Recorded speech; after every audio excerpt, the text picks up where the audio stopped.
రాజేష్ అంటే తెలుస్తుంది. రాజేష్ గారిని వచ్చి మాట్లాడవలసిందిగా కోరుచున్నాను. మీరు ఒక్క 5 నిమిషాల్లో మీకు ఇస్తాను. Okay okay okay. అందరికీ జై భీమ్, జై తెలుగుదేశం, జై చంద్రబాబు, జై లోకేష్ అన్న. అయితే ఇక్కడ అక్క చెల్లెలు ఎదురుగా కూర్చున్నారండి. వాళ్ళని చిన్న ప్రశ్న అడుగుదాం అనుకుంటున్నాను నేను. ఇంకా మన అధినాయకులు నారా చంద్రబాబు నాయుడు గారు రావడానికి ఇంకా కొంత సమయం ఉంది కాబట్టి, అలాగే అతిరథ మహారథులైన తెలుగుదేశం మరియు జనసేన నాయకులు అందరికీ కూడా హృదయపూర్వక నమస్కారాలు తెలియజేసుకుంటూ, విచ్చేసిన మీ అందరికీ కూడా హృదయపూర్వక నమస్కారాలు తెలియజేస్తున్నాను. అక్క చెల్లెలు అడుగుతున్నానండి, ఏమా ఎవరన్నా మీ దగ్గరకు వచ్చి ఓ 10 గ్రాములు బంగారం కావాలా, 10 గ్రాములు వెండి కావాలంటే ఏం కోరుకుంటారు? బంగారం కోరుకుంటారు కదా. అదే 10 గ్రాములు బంగారం కావాలా, 10 గ్రాములు ఎత్తర కావాలంటే బంగారం కోరుకుంటారు. 10 గ్రాములు బంగారం కావాలా, 10 గ్రాములు ఇనుము కావాలంటే ఇప్పుడు బాగానే చెప్తున్నారు. కానీ 2019లో ఆ ఎత్తడే లేకపోతే ఆ సత్తు ఏదైతే ఉందో దాన్నే కోరుకున్నాం మనం. కోరుకున్నాం ఓకే. అయితే ఏంటి బంగారం ఏంటి, సత్తు ఏంటి అని మీరు అడగొచ్చు. ఇప్పుడు నేను కొన్ని విషయాలు చెప్తానండి నారా చంద్రబాబు నాయుడు గారి గురించి.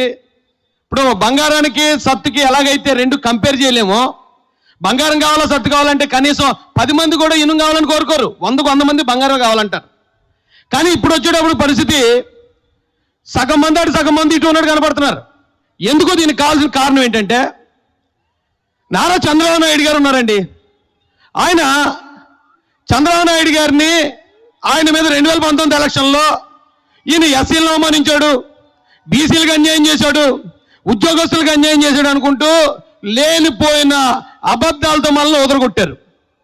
వదలగొట్టి తీరా ఈ జగన్మోహన్ రెడ్డి అధికారంలోకి వచ్చిన తర్వాత ఆయన చేసింది ఏంటయ్యా అంటే, చంద్రబాబు నాయుడు గారు ఎస్సీలకి 4 లక్షల మందికి ఎస్సీ కార్పొరేషన్ రుణాలు ఇచ్చారు.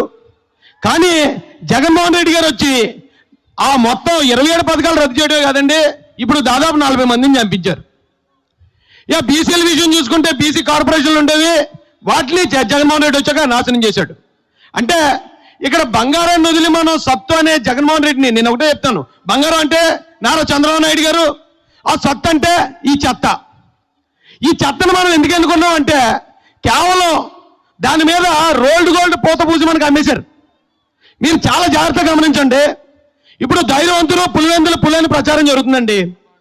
ఈ పులివెందుల పులి చంద్రబాబు నాయుడు గారిని అమాయకులుగా పిరుకోలుగా చిత్రీకరించడానికి ట్రై చేస్తున్నారు. నారా చంద్రబాబు నాయుడు గారి మీద అలిపిరిలో బాంబు దాడి జరిగింది. బాంబు దాడి జరిగితే ప్రాణం త్రుటిలో ప్రాణాపాయం తప్పించుకున్నాడు ఆయన. అయినా కూడా ఈ రోజుకి జనంలో తిరిగే చంద్రబాబు నాయుడు గారి ధైర్యవంతుడా?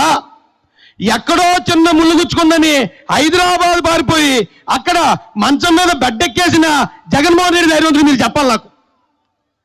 ఈ చంద్రబాబు నాయుడు గారిని ఆయన మీద లేనిపోయిన ఆరోపణలు స్టార్టింగ్ నుంచి చేసేటు ఈ రోజుకి ఆయన్ని 53 రోజులు జైల్లో పెట్టినా, భార్యను అవమానించినా, వాళ్ళ కుటుంబ సభ్యులను అవమానిస్తున్నా, ఇప్పటికి ఇంకా చూశారు కదా KGF లో రాకీ బాయ్ వచ్చినట్టు వచ్చాడు హెలికాప్టర్ మీద.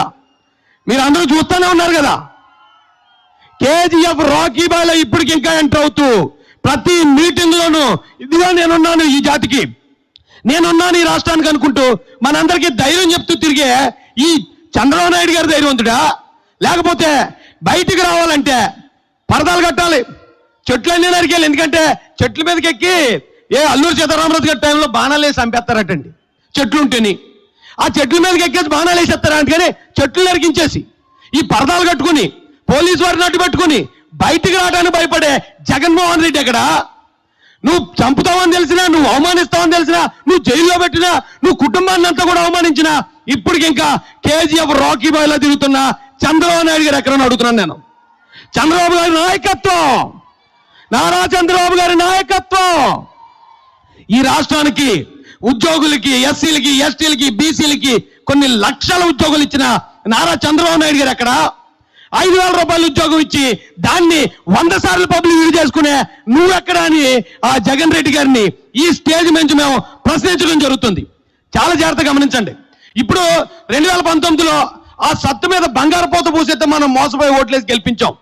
ఒకసారి చేస్తే మనం మోసపోయినట్టు, రెండోసారి కూడా మళ్ళీ సత్తునే ఎన్నుకుంటే మనం కూడా ఆ చెత్తలో సమానం అయిపోతాం. బంగారం లాంటి నారా చంద్రబాబు నాయుడు గారిని గెలిపించుకుంటే మన కుటుంబాలు, మన భావితరాల భవిష్యత్తుని ఆయన బంగారం చేస్తాడని నేను మీ అందరికీ కూడా తెలియజేసుకుంటూ, విచ్చేసిన మీ అందరికీ అవకాశం ఇచ్చిన అధ్యక్షులు జ్యోతుల నవీన్ గారికి హృదయపూర్వక ధన్యవాదాలు తెలియజేసుకుంటూ, ఒక్కసారి చెప్పండి మా చంద్రబాబు నాయుడు గారి నాయకత్వం, లోకేష్ గారి నాయకత్వం, అచ్చెన్నాయుడు గారి నాయకత్వం, యనమల గారి నాయకత్వం, జ్యోతుల నవీన్ గారి నాయకత్వం. ఇక్కడ జనసేన సోదరులు కూడా ఉన్నారు. ఈ రోజున పవన్ కళ్యాణ్ గారు కరెక్ట్ టైంలో విలన్లందరూ ఏకమైపోతున్నప్పుడు హీరో ఎంట్రీ ఇచ్చినట్టు ఆయన సినిమాలోనే అలాగే ఎంట్రీ ఇస్తాడు, ఈ పబ్లిక్ లో రాజకీయాల్లో కూడా అలాగే ఎంట్రీ ఇచ్చి ఈ రాష్ట్రాన్ని కాపాడడానికి ముందుకొచ్చిన పవన్ కళ్యాణ్ గారికి జనసేన శ్రేణులకు కూడా శిరస్సు వంచి పాదాభివందనం తెలియజేస్తూ నేను ముగిస్తానండి. జై చంద్రబాబు.